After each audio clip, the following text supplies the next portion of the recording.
This week's episode is brought to you by Campaign Refinery, an amazing new email marketing automation tool. Look, in the world of digital marketing, there's a lot to keep track of. We all know this. As much as we're in love with social media and the power of social conversation here at Social Inc. and on the All About Digital Marketing podcast, we are well aware at just how powerful email marketing can be. Email marketing is not dead. In fact, it's never been more important to help you leverage your presence everywhere else into the one channel that you'll own, regardless of what changes Facebook, Twitter, or any other platform makes in the future. I've known the founder, Travis Ketchum, for years, and he's been a past guest on the podcast, episode 15 if you want to listen to it.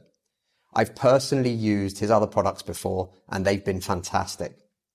The amount of thought that he's put into each and every one of what he's created has been incredible. I'd highly encourage you to try their free 14-day trial at campaignrefinery.com to see what world-class email marketing automation can do for you and your business. Massive thank you to Travis and Campaign Refinery for their support of the All About Digital Marketing show. Welcome to the All About Digital Marketing podcast. The show all about digital marketing. Digital marketing. Digital marketing. Digital marketing. Brought to you by Social Inc., a digital marketing agency specializing in social media and content marketing for brave brands and forward-thinking SMEs. I'm your host, Chris Bruno, and as always, we're here to bring you the most actionable tips, tricks, tools, and insights to help you achieve more when it comes to your digital marketing. Subscribe to the show and be sure to share with a friend if you found something useful or interesting. You can find all the show notes and more information on www.allaboutdigitalmarketing.co.uk.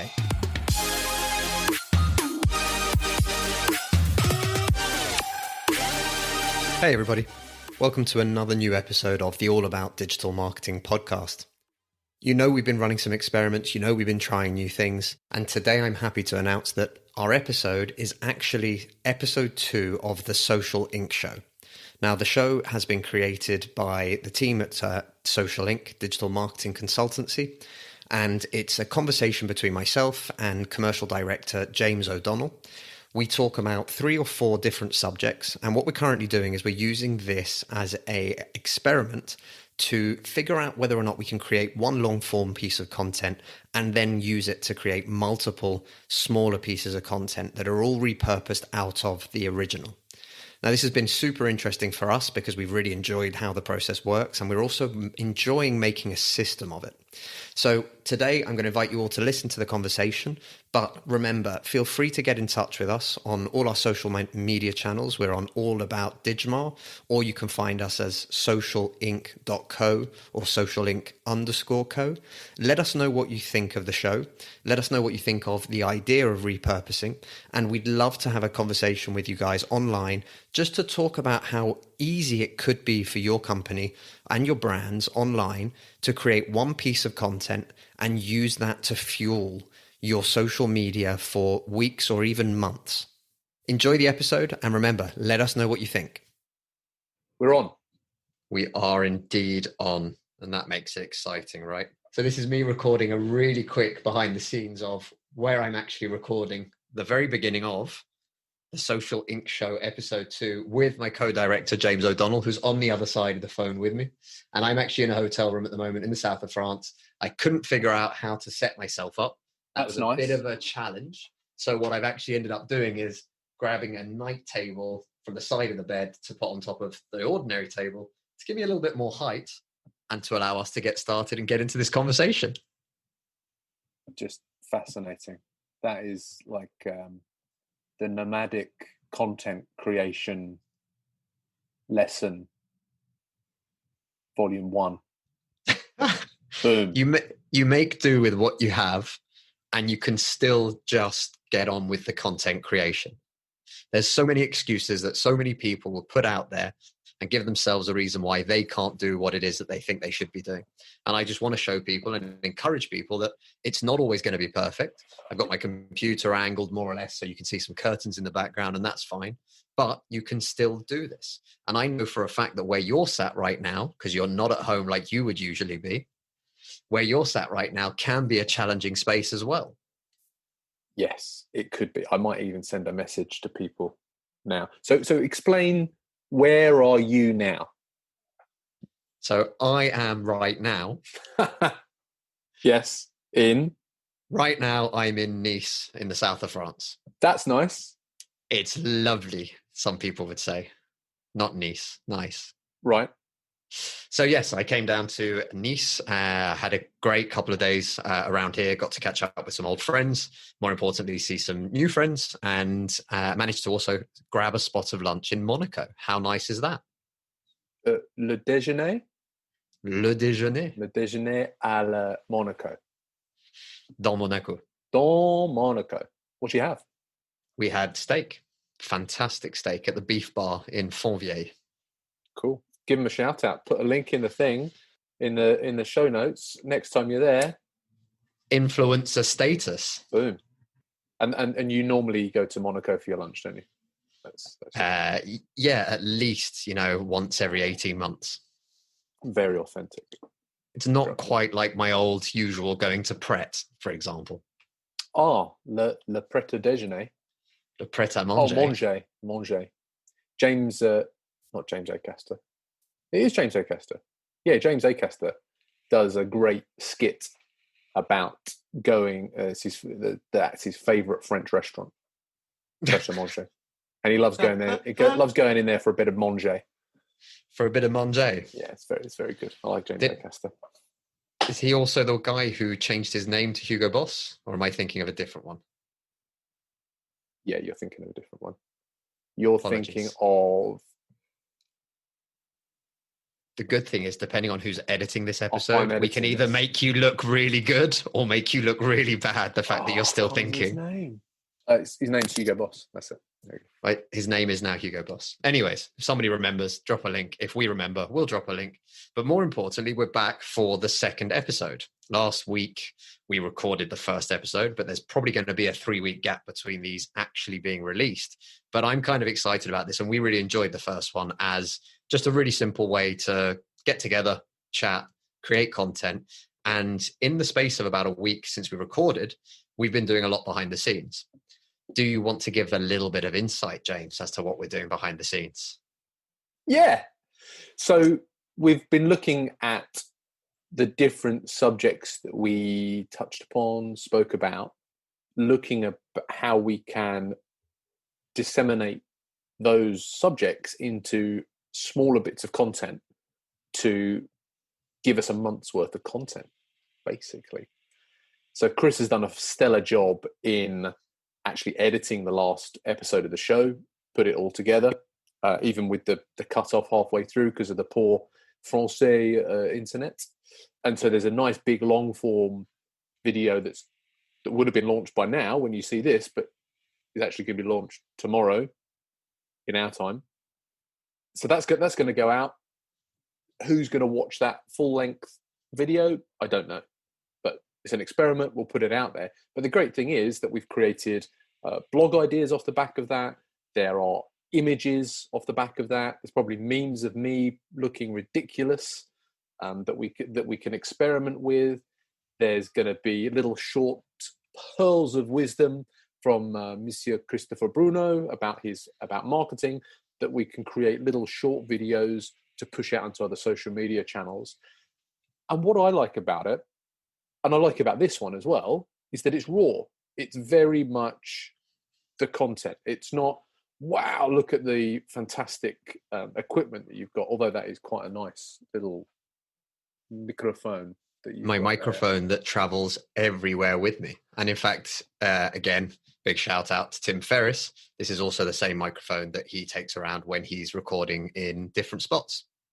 There we go. So but it's still a very raw recording. I think Chris did a little bit at the beginning here, showing his setup, and what that means. I think from a content perspective and what we're talking about is when we're producing those little short videos and those little blogs, it's not from a top-down blank piece of paper type situation. So many coaches and consultants and businesses that we talk to struggle to come up with ideas for content.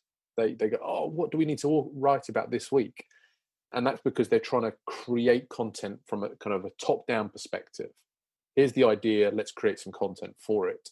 Whereas what we've done is we've talked about things that are top of mind, that we're finding in business, that we're finding in doing the business that we do.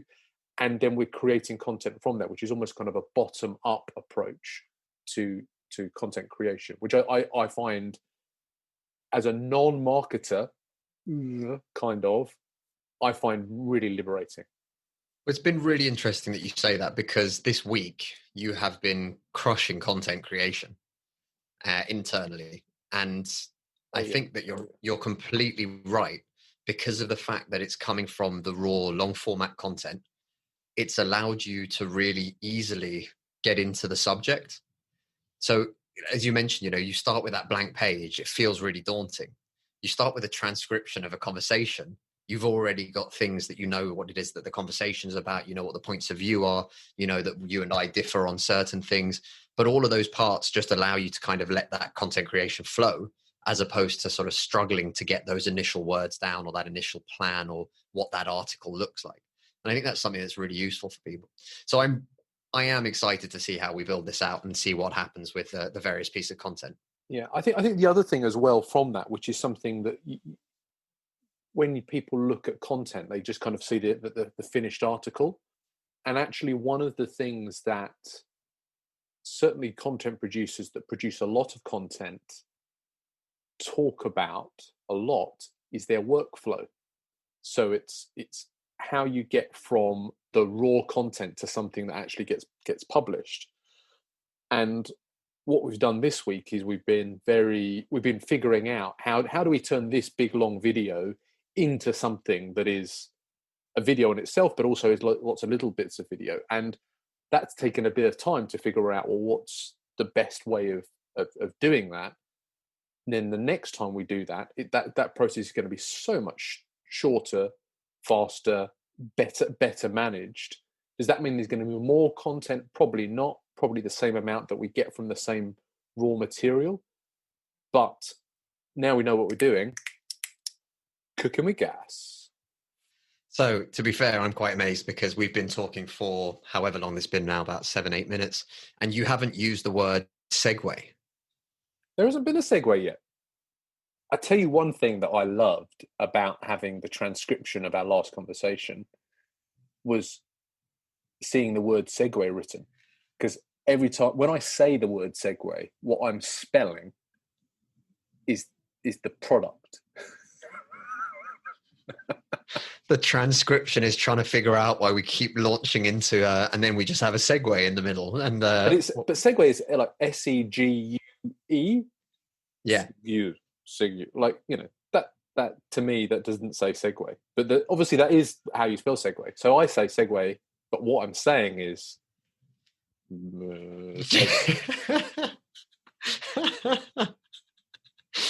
Well, okay, so now what we need to do really is at some point is have you sort of on a segue and just sort of transitioning. That way, every time we use the word segue, we can use that as the transition clip. That's like Job from Arrested Development. Absolutely. That's a character that I could aspire to be, I think, Job. So what's in the coffee cup today? This is Amazon blend, as in .com, branded Nespresso. But it's a cool cup, eh? Because I'm in the Lake District. You're in Nice, and I'm in the Lake District. And this is a local brand. What it's called? It's called Hurdy. Hurdy.co.uk. It's very nice, special edition. Because I'm at the in-laws. Getting some nice sunshine. Well, today I'm kind of sad because I'm actually using a plastic bottle for the first time in what feels like weeks, maybe a little bit longer. And because actually the hotel that I'm in doesn't have a facility somewhere where you can fill a refillable bottle of water. Can you not use the tap?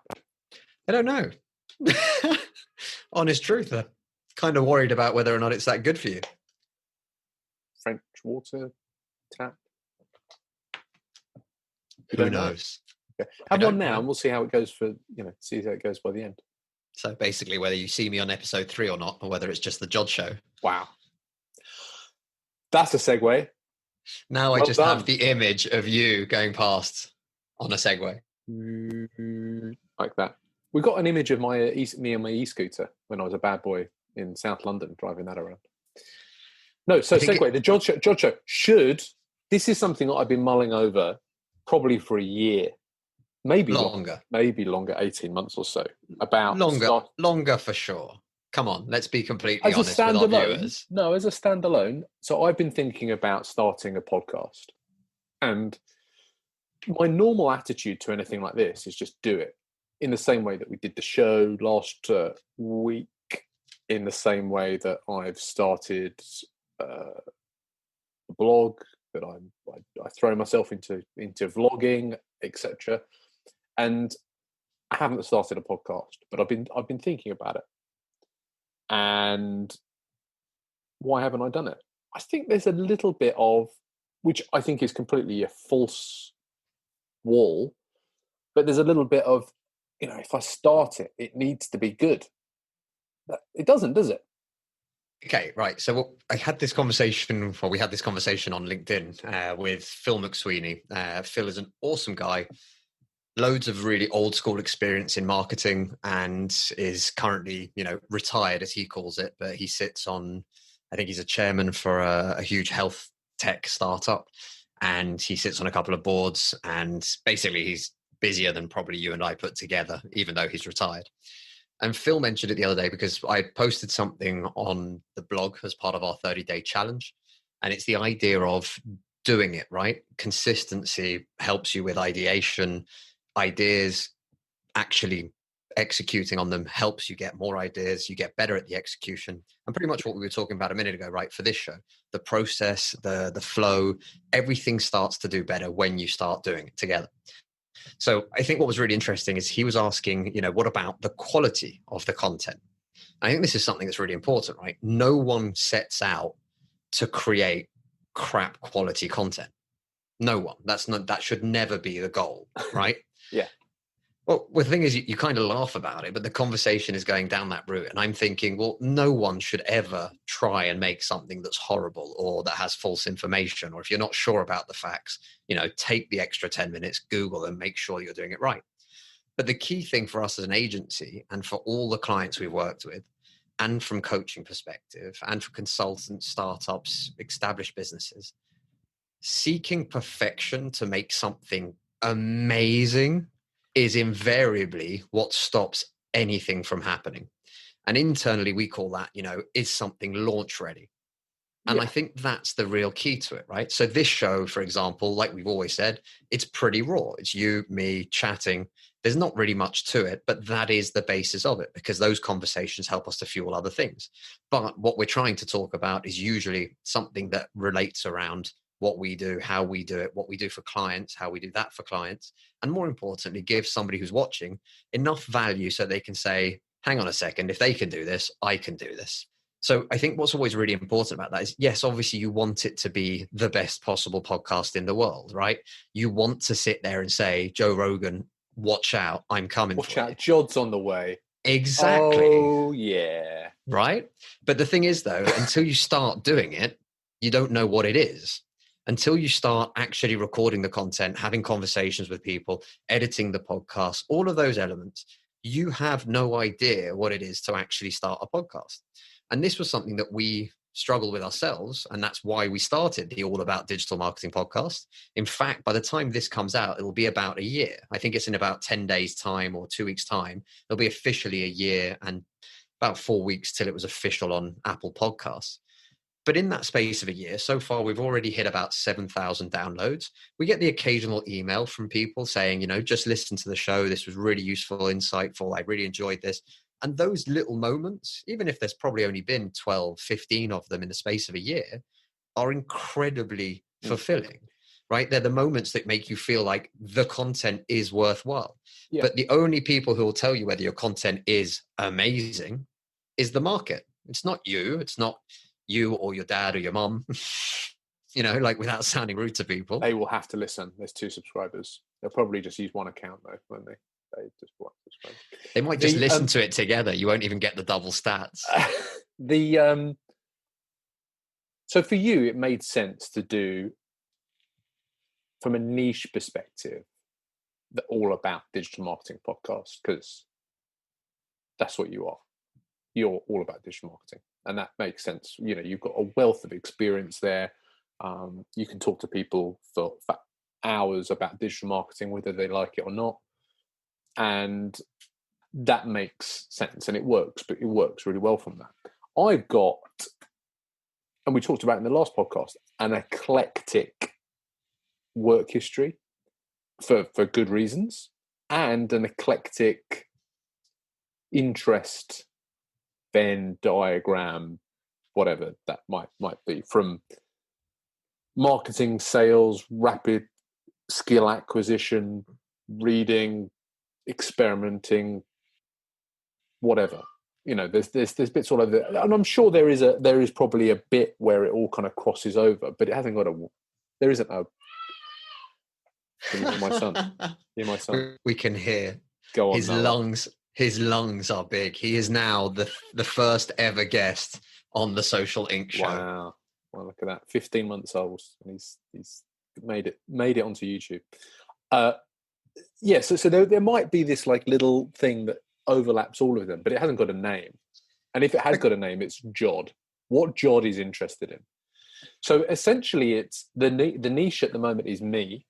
One, because I do encounter, and you know this, I do encounter really interesting people that are doing things so diverse, from real niche coaches in particular areas, to people that are specialists in AI, to tech founders, to recruitment entrepreneurs, to YouTube stars, to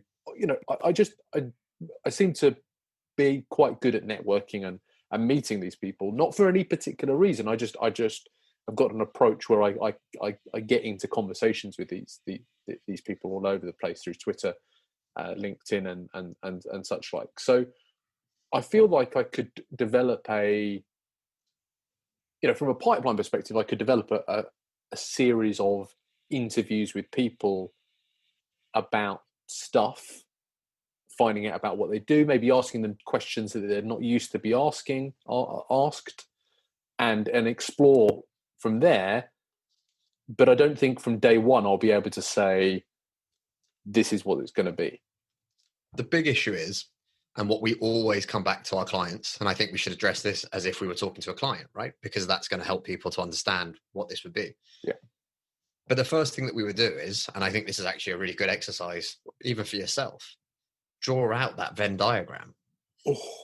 Because actually by doing that exercise, you're going to then know what those 4 or 5 main points are that you do really want to focus on. And I think the hardest part is when people say, don't start a podcast, there's hundreds of thousands, there's millions of podcasts, there's only so many that are active, there's only so many that are continuing. And it's a point that we addressed a little bit in the first episode. There's a big difference between your personal brand being about you and all the interests that you have, and trying to start something with a view to growing an audience. So again, the same reason as when we start with a client, we want to understand, what is their why? Why do they exist? Who is it for? What does that audience persona look like? Because until you can kind of identify that, there's a real risk that ultimately you're just creating content almost for yourself. Which might not be the end of the world. Well, it could be remarkably valuable. As a goal, maybe I'm, why do I want to do a podcast? Is it because I want to create a massive brand? Brilliant. But I think it's more that I actually want to have a way of documenting some of the really interesting conversations that I have over a period of time that I can then look back on. And one of the ways of getting interesting conversations is through having a podcast that people want to be on. So the thing that's really interesting, again, what we could do is say, okay, right, it's a 30-day challenge. 30 days, 60 interviews. 4,000 blog posts. From a standing start. Go. Yeah. Jinx. That was, yeah. Okay. Well, to be fair, though, okay, so let's break it down and make it a little bit softer so that people don't think that we're absolute savages, right? The idea is, what would it look like? If you did an experiment and you found 5 people, and I think between us now, we could easily come up with 5 people that we would think would be really interesting guests for you to talk to. And I'm thinking, like, for example, Mike in AI and machine learning, you'd have an incredible conversation with him to understand what he's working on and understand that kind of elements of AI a little bit deeper. So the idea would be, can you set up 5 calls to record them as a starting point for the podcast? And then actually, how do those conversations come out? Because the other thing is you find your kind of flow of doing these podcasts as you do them. There's no other way to do it. I'm still not perfect by any means, far from it. And I'm just talking about podcasts before you jump in and add anything else. Innocent face emoji. So the idea being, every time you do one, you start to remember things for the next one. You start to learn things, ways of asking questions, ways of talking, ways of slowing yourself back down, ways of not rushing, trying not to use the word which I realize in some episodes I do a lot more. And thankfully, we've got Adam, who is a fantastic editor, who saves my bacon and makes me look good. Absolutely. You also hate the fact that I say absolutely a lot. Dog word Bruno. I will take that on board as constructive criticism and as something for me to work on. It's absolutely a valid point. But people, funny enough, even with guests, you recognize these traits because we embed them in ourselves as a great way to, don't want to use the word segue, but as a great way to respond. So a lot of people on the podcast as well have that dog word, as you called it, which will be something like, that's a great question. And then they'll go into answer. That's an interview technique about giving yourself time to think. But also, you do ask great questions, which is probably why people say it. So, listen, thank you so much. I think we've explored this. I've got some homework to do. Venn diagram. I'll get the colouring pencils out. I have to figure out what colour pencils. I'll do that. Don't worry. So we're thinking about trying something out that it doesn't matter if it works or not, really, because it's an experiment. That's great. So one of the things I was thinking of, and I've got some examples here, is having a talk about, because marketers and salespeople are great about giving out testimonials, client testimonials, projects that they've done in the past that have been brilliant. Look what we've done. But I guarantee anybody you ever speak to in marketing has got marketing failures or sales failures or failures of things or projects that they've tried to start that have absolutely tanked. And because of ego, they don't talk about it. So I wanted now, and maybe this could be I've got so many examples that this could be a section, a feature of the Social Link Show about failures. What have you failed at this month? There could be, that would be, I think we should do that. Failures. I'm expecting that to have something actually edited in now. Yeah. Well, I am very good at images, design. It's gonna look beautiful, absolutely beautiful. So failures. So Bruno, what's your biggest failure? There's lots. In business. I wasn't going to go into my personal life. No, that's not the plan. It's long form. It's not epic. Wow. This is just morale boosting again this week. Biggest one, most recently comes to mind. We tried to launch a new coaching program. And interestingly enough, for me, the idea of experimentation is huge. I understand it as being the concept that has worked for us time and time again to figure out what does, what doesn't work. We've used it for years now, to be honest with you. We just keep trying things. If they don't work, they don't work. It's fine. And it got me thinking that actually everyone should be a consistent experimenter. So we tried to launch this idea of very simple 1 hour a week coaching to literally just focus on ideation and consistency, i.e., these are the 3 ideas, these are the 3 things we're going to do every single week. Once you're getting through that, you can then start to see the results and what impact that has on your business. And interestingly enough, the biggest failure as part of that isn't the concept, isn't the idea. And in fact, we had a conversation with a couple of different people that we were already working with, that we were coaching. And I just wanted some honest feedback. So I sent it out to a few other people. And then I thought, well, let's see what I can collect. One of the most interesting themes that kept coming up from it was that people didn't like the idea of paying a coach or somebody to help, an agency, for the word experiment. Like, the idea is, I don't want to experiment. I want to know how to do it. You know how to do it. And I'm in my head thinking, yeah, I do. It's through experiments. That's how we do it. That's how we've done everything. And also, this is a big problem when it comes to a lot of courses that are available out there, whereby someone successful says, this is the roadmap that I use to become successful. If you follow this exact roadmap, you will become successful. No, that doesn't work. The reason that person got to that roadmap is because each time they were experimenting with trying to figure out what actually does work for them at that particular moment in time, where the economy is, where their message kicks in, and where that works. The idea that you should be trying things out, and that's part of the reason.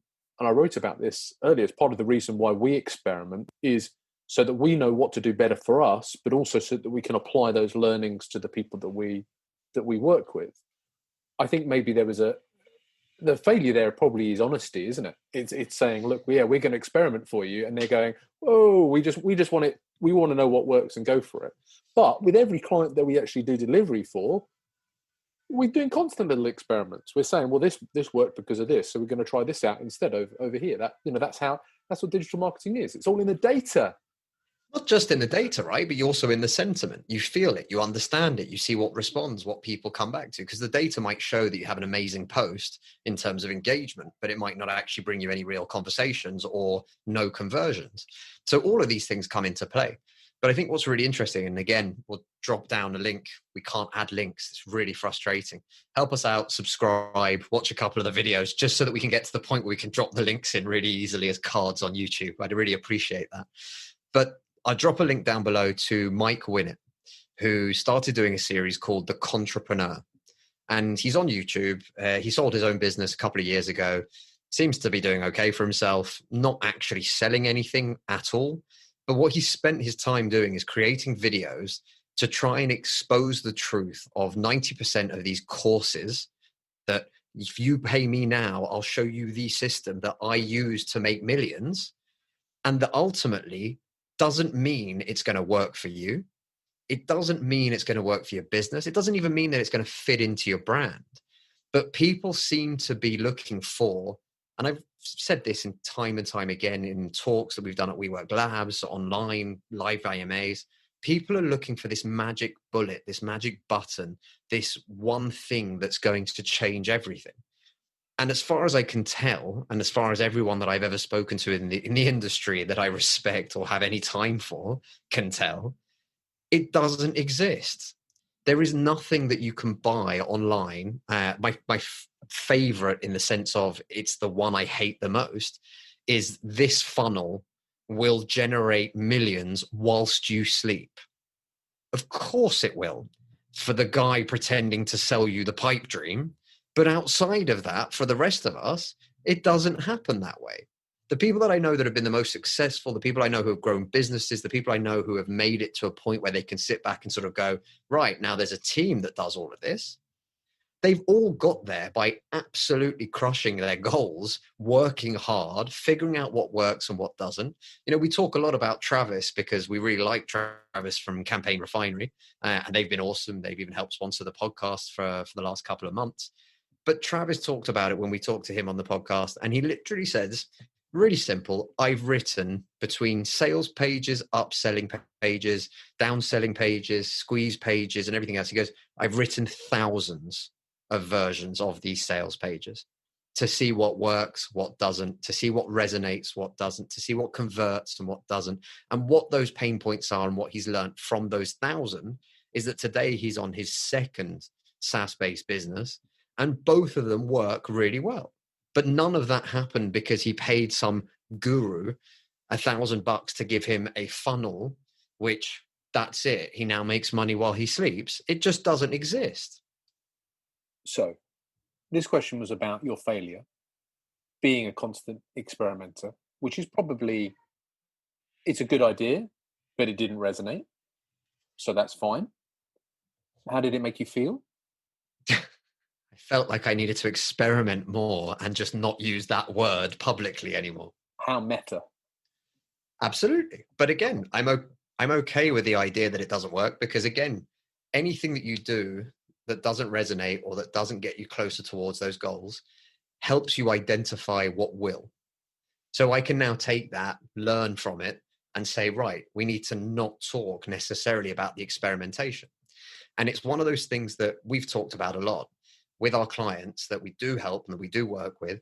Often the people that come to them say, my problem is A, you have to help me with A. And invariably, after about a 25 or 30-minute conversation, you realize that A is just the circumstances that have been created because of the issues with B and C.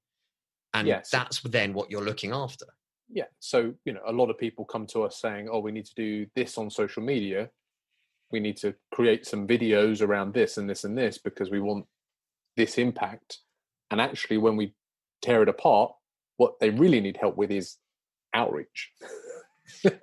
Or strategy, or who's it for, or, and this is something that's really interesting, right? Because, and I think probably even for our own sakes, like we try and do this a lot internally, and we constantly review our mission statement, our why, what we're trying to do.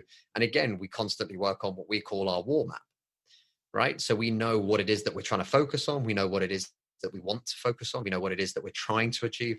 All of those things form part of it to make sure that, again, we'll keep launching.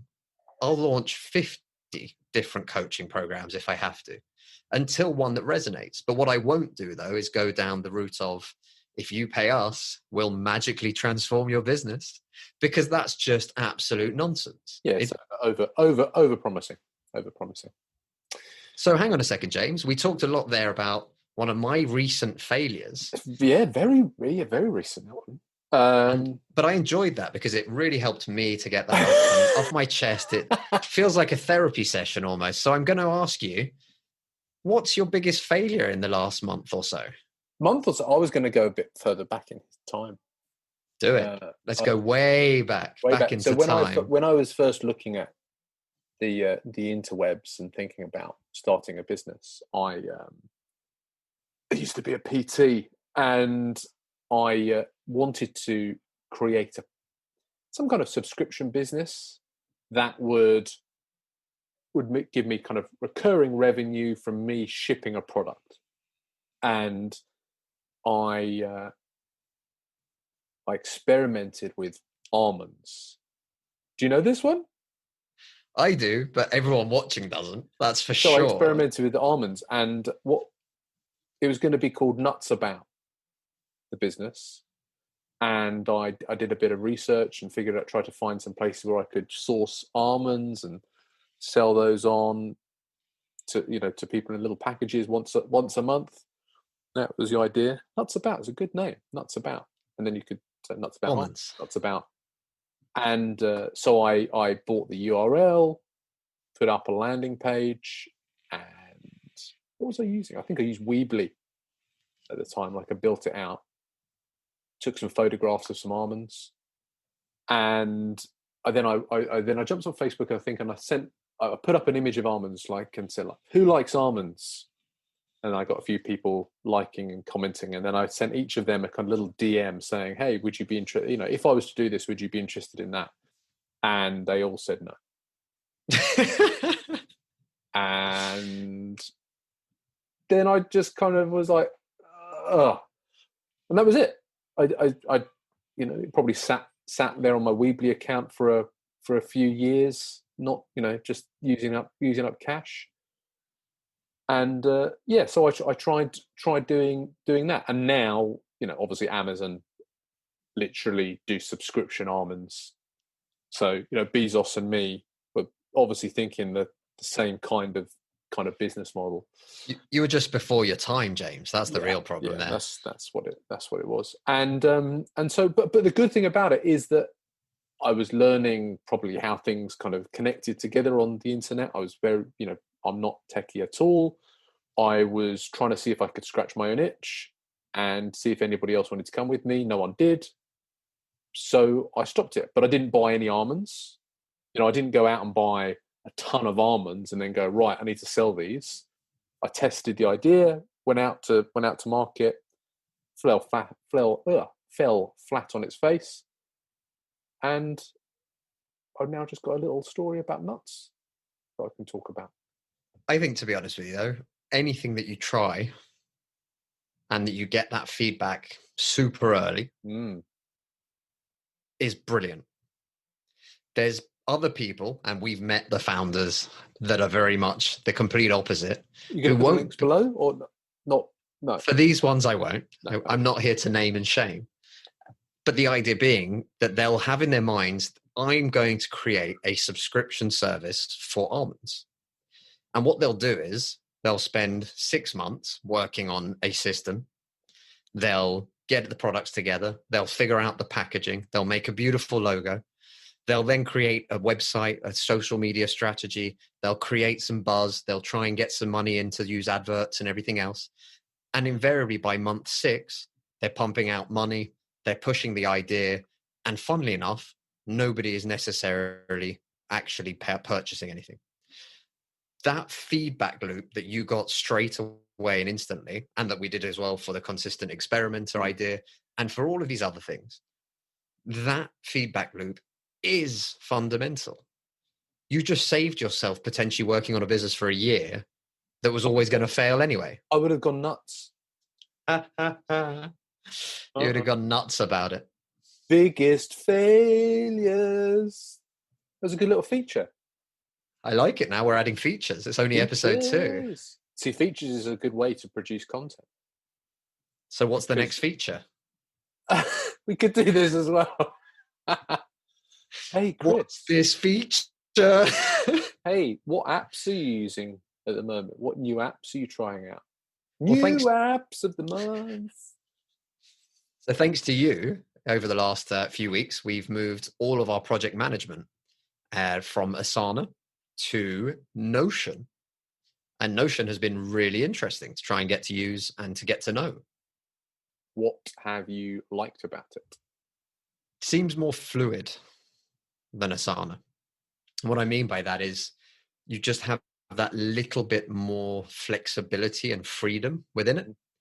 So I still think we're learning, very much so. But scratching the surface, aren't we? Scratching the surface. And probably barely, right? But the reality is, so far, we've seen the interconnectivity of all your different boards, of all your different Kanban systems. As you like to keep reminding me, it's called Kanban. Well, yeah, that's what they're called. So use the right word, don't you? Conveyor belt system. So the idea being, anyway, the way that we pull all these things together and the way that we link it and the way that we share it with clients and the way that everybody can work and always be up to date and see the same things, as well as with our own team internally, that to me is hugely powerful. So I really enjoyed that. And I really actually like the fact that you just get freedom. So you start a page and the page can be anything. And then the page can then have other things that insert, and you can create Kanbans within that. And then you can have images, and then you can embed stuff. So it's been really kind of powerful in that sense. And funnily enough, actually, I sent you the link for it the other day. But This Week in Startups, which is another great podcast, Jason Calacanis, he actually has started using that for his show notes. So they're drafting everything up in Notion, and then you can just make that a public page that you can share out as a link onto your email subscribers or anything else. So they're using that now as actually a great tool to be able to identify things, highlight, showcase, add links, drop in any kind of embeds that they want to do. And I think that's really interesting to see as well. So we're not alone. And actually that was well after we had started using Notion that we noticed that. Yeah. Yeah. I like Notion a lot because has a kind of freeness about it. You can You can turn a page into anything you want, into a database, into a Kanban board, into a document, into a swipe file, all of those kind of things. And it's very, it feels like fun. It doesn't feel like work. You're enjoying it too much. Yeah, I am. That's good though, isn't it? You don't want like Asana, great. We've done really well with Asana, and Trello, very similar products, but they do feel like work. Oh, I want to go into it. It feels like work. Whereas I feel that the way that Notion works is it feels more like bit more free flowing. Yeah, absolutely. I think it's fluid and it feels like you're in more control. It feels less regimented and systemized, so that there's actually a little bit more ability to mix and match and to make it work more for our clients as well. That's been really important. Yeah, and I think because of the way that we work is that we're close to our clients. We create impact directly with them. Means that Notion works well for us. One of the bits of negative feedback I've read about Notion is the lack of automation that's available to it, and APIs that it can connect into, which means that people that create products that connect and flow and have automations that go out around content, maybe Notion isn't the best choice for that, and other people might use something like Monday or Airtable to produce that kind of thing. But we are human, and we like the fact that we're close to the content that we produce, and that we're active on the social media channels, and that we do everything ourselves, because we feel that being human and social on social media and other channels helps those brands and helps those businesses that we work with. And I think if you were to automate too much, that you might lose some of that. Maybe that's another reason why it might be working. But that's a nice app. I like it. It is a really nice app. It works well between devices as well, between your phone, your iPad, your computer.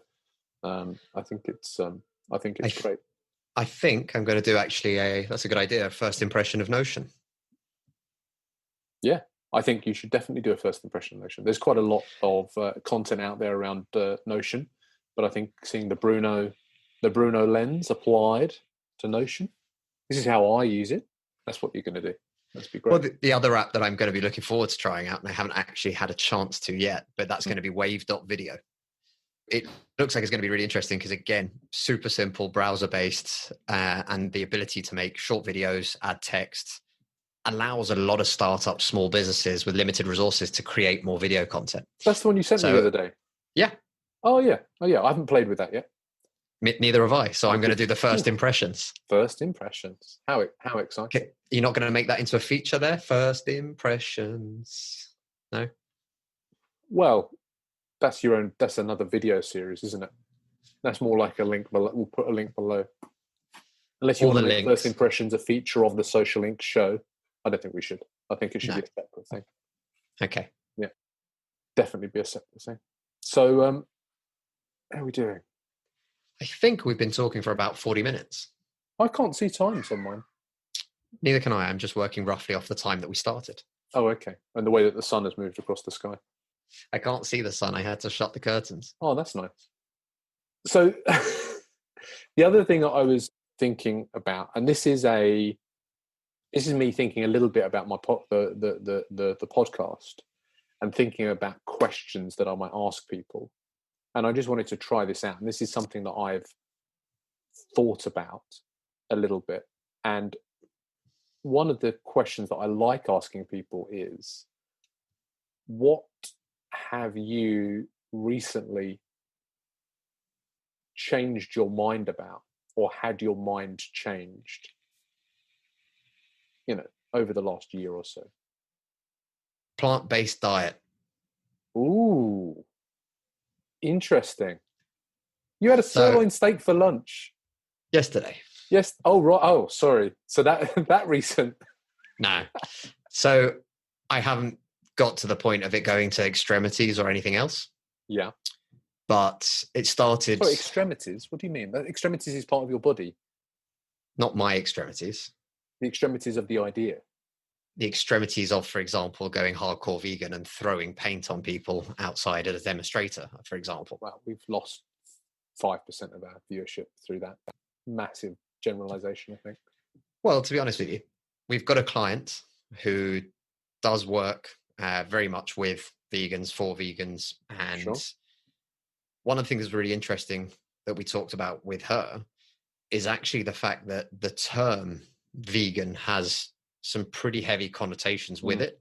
And it has some very stereotypical connotations that come with it. Whether they're right, wrong, that's not what I'm here to discuss.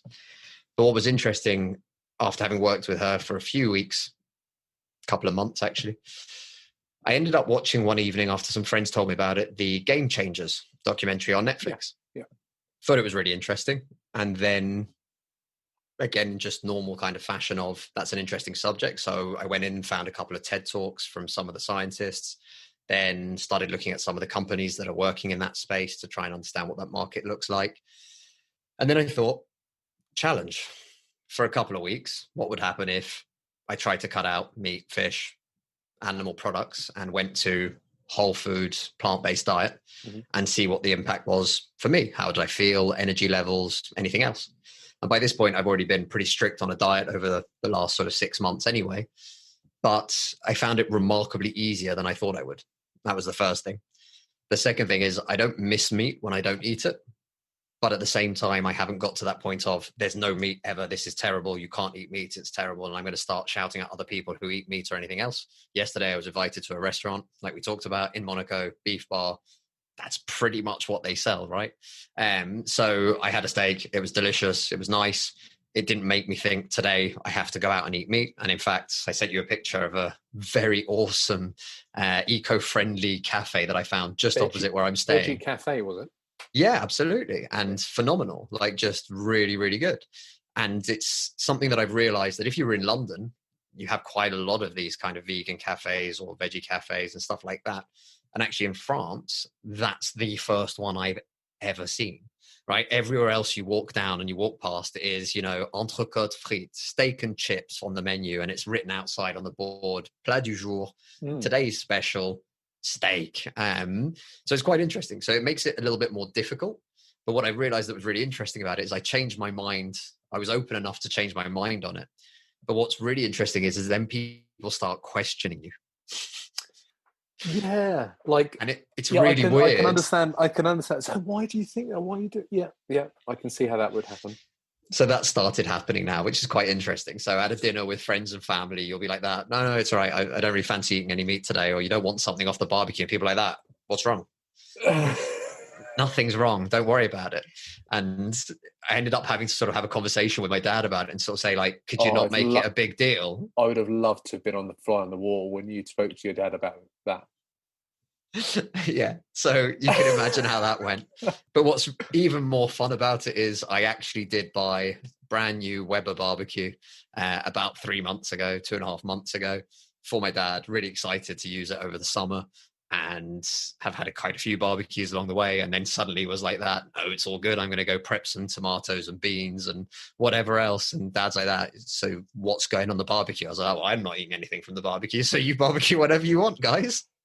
So what I think is interesting about that, and this is why I think it's a good it's an interesting question from a thought perspective, because you changed your mind about something, and other people were questioning you about your stance, as though you have to now defend intellectually your decision.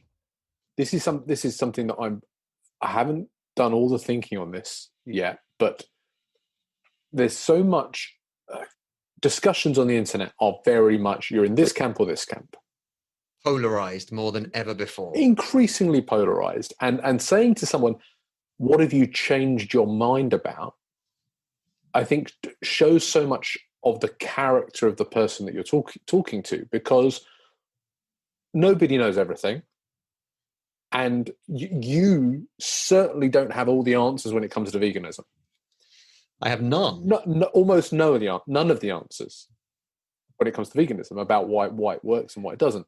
And I think there's obviously, oh God, it's calling you mature, but there's a maturity around thought, which means that you should be able to say, I don't know, and you want to try something out, rather than having to be stuck in a mindset that you're only defending for the sake of defending it, rather than being open to new ideas coming in and influencing what you might do with that. And veganism is an example because it's so polarizing.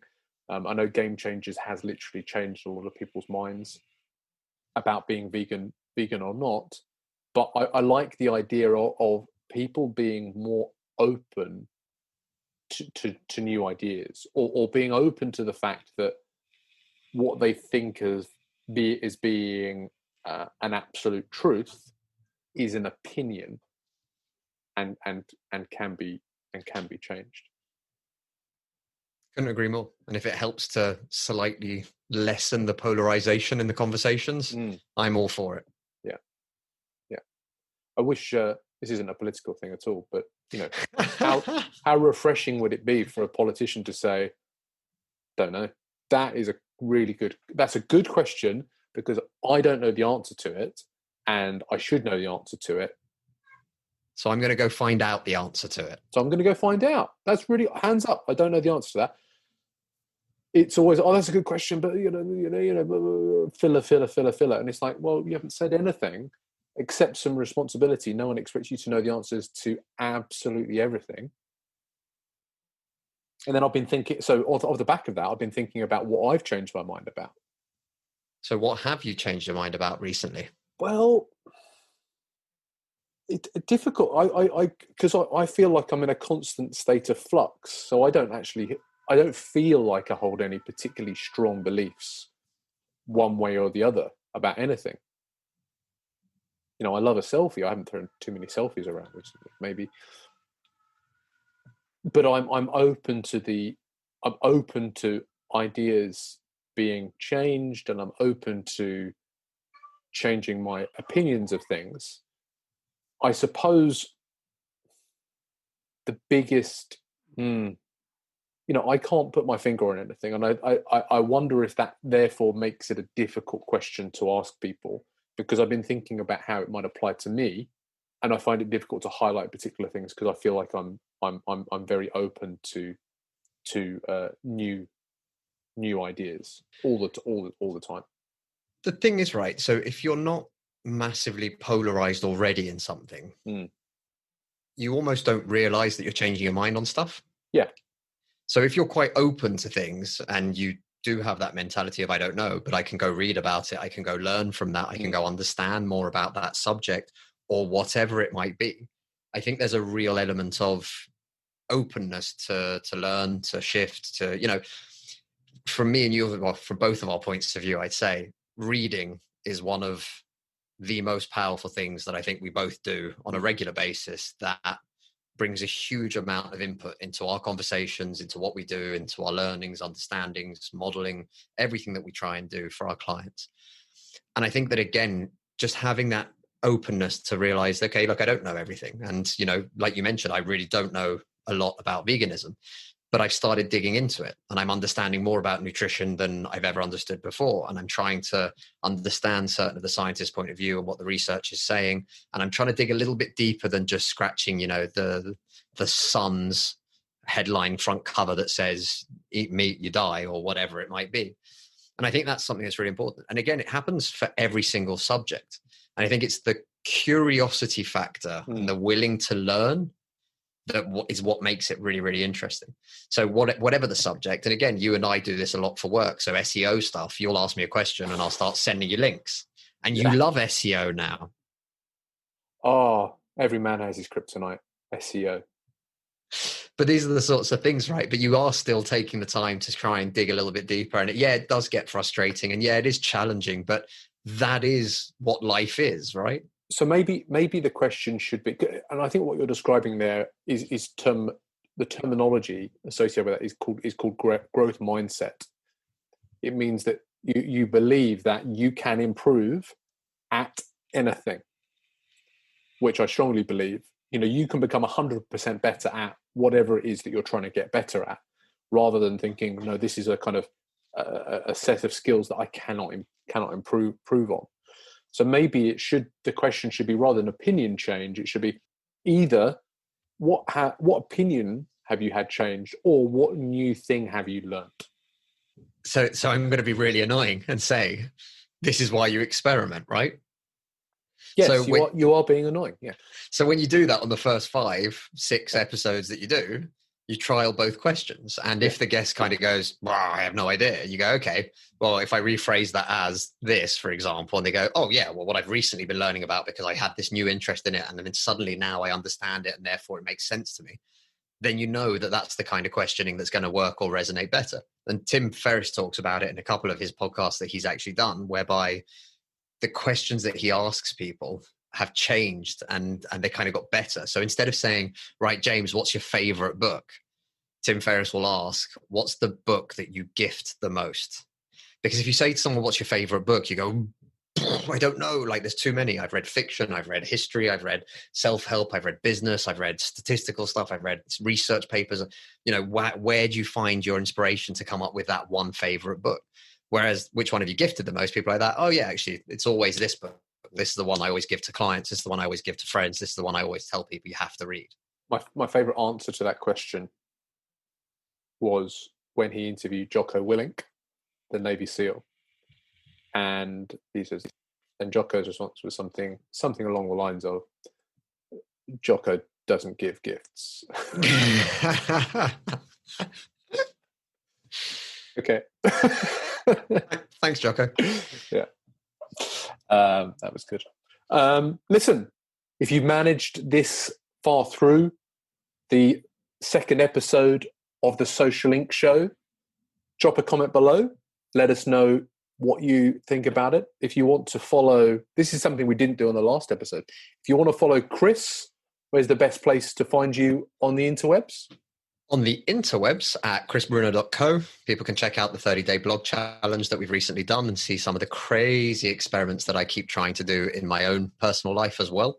And if not, online on all the social media channels, Christopher Bruno, or at just Chris Bruno on Instagram and Twitter. Fantastic. All those links will be below. For me, my website is jamesodonnell.co.uk. There's a guy sitting on the .com. Oh man, he's doing nothing with it. I seem to remember he once had a picture of a horse up, like a blank page with a picture of a horse. That was it. Every year around my birthday, I get this reminder coming through from GoDaddy saying, it's been renewed for another year. And it's the best investment I ever made. Gotta get it. Anyway, jamesodonnell.co.uk, and on Twitter, J O'Donnell Coach. You'll probably see the red sunglasses before you see anything else. And then obviously the Social Link Show, we both work for Social Link. We're both directors of Social Link, the digital marketing agency who are trying to put the social back into social media. Come on! Act a bit more social on social media, will you please, people? And the website for that is sociallink.co. Boom. Boom. So that is now a wrap. And because the first episode hasn't come out, we don't actually still know what the acronym WRAP stands for. So that's going to get pushed to the next episode, and hopefully we'll know by then. We were asking other people for that, were we? Yeah.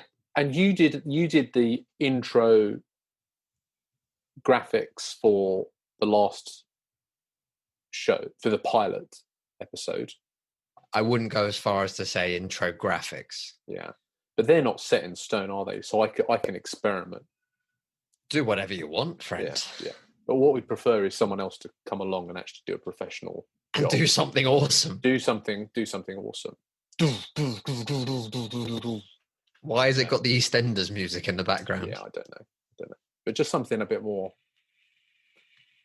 I don't know, or just keep it raw. Or each time it's different. Like that's the thing. is that each Well, is different. so this is the good point, right? So this next episode, first one I edited, this episode you're editing, and we're going to take it in turns, basically. So it's going to be interesting to see. You know? I think I'm just going to, just because there it is. That's it. I'm glad you're putting... That's my documentary thought process into the editing process. So glad you're putting so much effort in for our audience of your mum and dad. So that's a wrap. Bang. See you next month. Thank you very much, everybody. The All About Digital Marketing podcast is brought to you by Social Inc., a distributed digital marketing agency specialized in delivering results through online campaigns. Whether it's content marketing, social media marketing, online advertising, or web design, we've got you covered, from strategy through to delivery. If you're struggling with your digital marketing, get in touch today by simply visiting www.socialinc.co.